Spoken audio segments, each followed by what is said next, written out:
Hey girls and boys, Mr. McAndrew, the math coach. Sorry about that. I know the last video got cut off at the end. So this will be a very short video to finish off what I was talking about.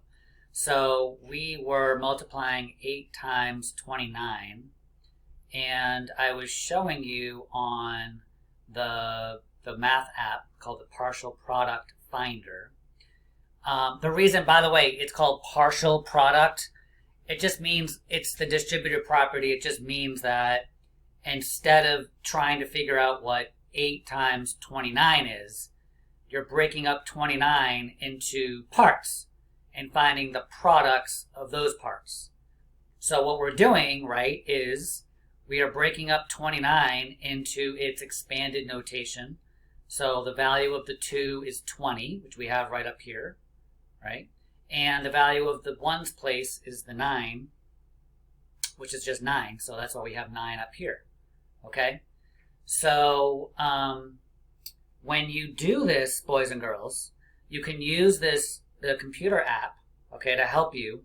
And in fact, you'll see like right down here, it shows 8 times 20, which is right here. Okay? And then on your paper, and I'll show you in a minute, it'll have a place for that. And so and now that you've been working on it all week, you know how to do 8 times 20, right? 8 times 20 is just 8 times 2, or 2 tens, actually, which is 16 tens. And since you have 16 tens, that would be 160. You have to include the 0 from the tens. So let's check if we're right. If I click right here, it shows us the answer. So yep, 160. So this is 160 right here. And then over here, we have 8 rows of 9. We have 1, 2, 3, 4, 5, 6, 7, 8 rows of 9. So 8 times 9. If you're not sure, the computer tells you it's 72, or you could use your multiplication table. And then you would add 160 plus 72, and you would get the answer, which is 200, looks like 232. Okay? So this is what I really want you to be seeing, is that you're breaking it up.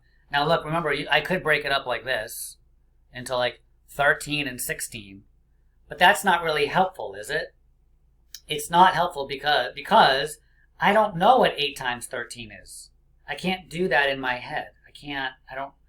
Actually I could, but it's harder. It's much harder.